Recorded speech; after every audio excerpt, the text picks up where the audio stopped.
দাঁড়াও দাঁড়াও, তোমাদের ঘরেও কি বাসি রুটি অনেক জমে গেছে? তাহলে এই ভিডিওটা শুধুমাত্র তোমাদের জন্য। আমারও না রুটি বানাতে গেলে 4 থেকে 5টা এক্সট্রা রুটি প্রত্যেক দিন থেকে যায়। আর সকালবেলা উঠে ভাবি এই রুটি দিয়ে আমি কি বানাবো। নিশ্চয়ই আমার মতো অনেকেই এটা ফেস করতে হয় যারা রাতে রুটি খাও তাদের। তো আজকে এরকম একটা ইউনিক রেসিপি আমি নিয়ে এসেছি, যেটা বাসি রুটি দিয়ে এত মজার করে বানাবো যে কেউ খেয়ে বুঝতেই পারবে না এটা বাসি রুটি দিয়ে বানিয়েছি। সো রাতের 2টা রুটি বেঁচে গেছিলো, ফ্রিজে রেখে দিয়েছিলাম। আর দেখো আমি এটা এখানে বের করে নিচ্ছি। আর রুটি যে মেখেছিলাম ওইটার মধ্যেই আমি একটু রেখে দিয়েছিলাম। তো বাটিটা তোমরা জাস্ট ইগনোর করো, বাটিটা একদম অবস্থা খারাপ আর কি। তো এবার রেখে দিলাম, রেখে 10 থেকে 15 মিনিট। তো এদিকে নর্মাল হয়ে গেছে, এদিকে 2টা শুকনো মরিচ আমি এখানে পুড়ে নিচ্ছি। তো এটা পুড়ে নিলে কি ফ্লেভারটা ভীষণ ভালো আসে আমি যেটা বানাবো। আর এটাতে একটু ভাজা মানে নর্মাল তেলে না ভেজে একটু পুড়ে দিলে বেশি ভালো লাগে। তো এবার কী করবো দেখো, তোমাদের কাছে যদি জালি থাকে তাহলে জালির ওপরে এইভাবে রুটিটাকে ফেলে একটু জাস্ট ভেজে নেবে 1.5 থেকে 2 মিনিট। আমার কাছে ছিল না, আমি নর্মাল গ্যাসের বার্নারে কিন্তু ফেলে এটাকে খুব ভালোভাবে ভেজে নিচ্ছি। জাস্ট একটু কুড়মুড়ে ভাব আনার জন্য, একদম বেশি পাপড়ের মতো করবো না, জাস্ট হালকা কিন্তু একটু ভেজে নিয়েছি। আর দেখতেই পাচ্ছ রুটির মধ্যে কোনো তেল নেই, নর্মাল রাতে যেটা রুটি খেয়েছি ওইটাই।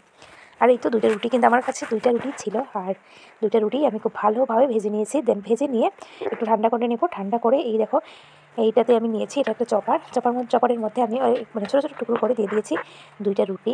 আর 2টা শুকনো মরিচ এটাও দিয়ে দিলাম।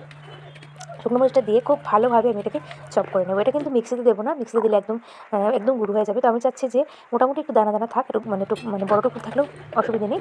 তো এইরকমই। তো এই দেখো এবার লাগিয়ে খুব ভালোভাবে একটু ঝাঁকানাকা করলে কিন্তু খুব সুন্দর করে আমরা রুটি চাই রুটিটা পেয়ে যাবো। এবার এটাকে একটা পাত্রে নিয়ে নেব। তো এখানে আমি নিচ্ছি 1 কাপের মতো আলু সেদ্ধ করে রাখা। তবে তার আগে কিছু মশলা দিচ্ছি, জাস্ট বেসিক কিছু মশলা, স্বাদ মতো লবণ, লাল লঙ্কার গুঁড়া দিয়েছি সামান্য একটু, আর কটা কিশমিশ দিয়েছি। কিশমিশ এতে ভীষণ ভালো যায়, তোমরা যদি কেউ পছন্দ করো না তাহলে স্কিপ করো। আর 1 কাপের মতো এখানে আলু সেদ্ধ আলুটাকে বেশ করে নিয়েছি। আর এখানে দিয়েছি ধনেপাতা কুচি, যেহেতু ধনেপাতার সিজন তার জন্য দিয়েছি। ধনেপাতা না থাকে এটা স্কিপ করে যেও, কোনো প্রবলেম নেই, দিলে কিন্তু ভীষণ ভালো টেস্ট আসে।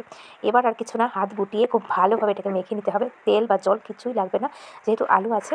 খুব সুন্দর করে এটাকে মেখে নিয়ে তারপর হাতটা ধুয়ে সামান্য একটু তেল মেখে হাতের মধ্যে খুব সুন্দর করে শেপ দিয়ে দেবো। যে যেরকম পছন্দ করো সেমভাবে বানাতে পারো। তো আমি কিছুটা গোল বানিয়েছি আর কিছুটা 4 কোনা করে বানিয়ে নিলাম। তো সবকটাই আমার কিন্তু রেডি হয়ে গেছে। তো এবার তোমরা চাইলে এইভাবে কিন্তু শ্যালো ফ্রাই করে নিতে পারো। তবে আমি একটু বেশি তেলেই ভাজবো, একদম ডিপ ফ্রাই করবো না, মোটামুটি একটু তেল দিয়ে ভাজবো। তার জন্য কী করেছি, এখানে একটা কর্নফ্লাওয়ারের একটা মিশ্রণ আমি গুলে নিয়েছি একদম পাতলা করে। আর এটার মধ্যে কিছু দিইনি, সামান্য একটু লবণ দিয়ে এটাকে খুব ভালোভাবে গুলে নিয়ে আর এই তো রেডি করে নিয়েছি। অন্যদিকে কিন্তু তেলটা বসিয়ে নিয়েছি, তেলটা হালকা একটু গরম হয়ে গেছে। এবার এই মিশ্রণের মধ্যে কর্নফ্লাওয়ারের মিশ্রণের মধ্যে একটা করে চুবো আর প্যানের মধ্যে দিয়ে আমরা এটাকে মিডিয়াম আঁচ করে, আঁচটা একদম কমানো যাবে না, যদি কমিয়ে নাও তাহলে কিন্তু সবগুলোই কিন্তু জাস্ট ভেঙে যাবে। তো তোমরা অনেকেই কিন্তু চিকেন কবিরাজি বলো আর ডিমের কবিরাজি বলো খেয়েছো।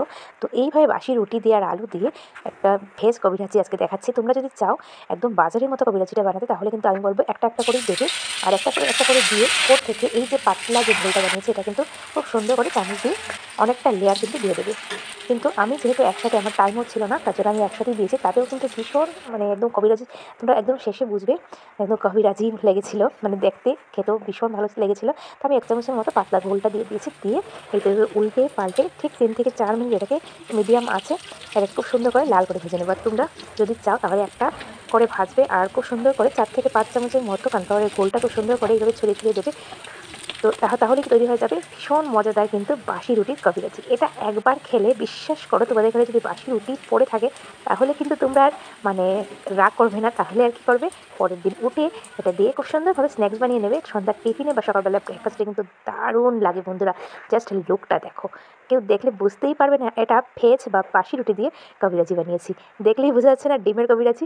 সো আমার ঘরে কারেন্ট চলে গেছিলো, তো বাইরে এনে জাস্ট লুকটা দেখিয়ে দিচ্ছি। লুকটা দেখো গাইজ, মনে হচ্ছে না ডিমের কবিরাজি বা চিকেন কবিরাজি। যদি আজকে ভিডিওটা ভালো লাগে অবশ্যই পেজ থেকে দেখে থাকলে পেজটা ফলো করে দিও, আর চ্যানেল থেকে দেখে থাকলে চ্যানেলটা সাবস্ক্রাইব করে দিও। আর যদি কোনো জায়গায় ভিডিওটা ভালো লাগে তাহলে অবশ্যই কমেন্ট করে জানিও। আর খারাপ লাগলেও অবশ্যই কমেন্ট করো, তাহলে কিন্তু আমি শুধরে নেব যে কোন জায়গায় খারাপ লেগেছে তোমাদের। অবশ্যই কমেন্ট করো। আর তোমাদের একটা রিয়াকশন কিন্তু আমার পেজটাকে গ্রো করতে অনেক হেল্প করবে। সবাই ভালো থেকো।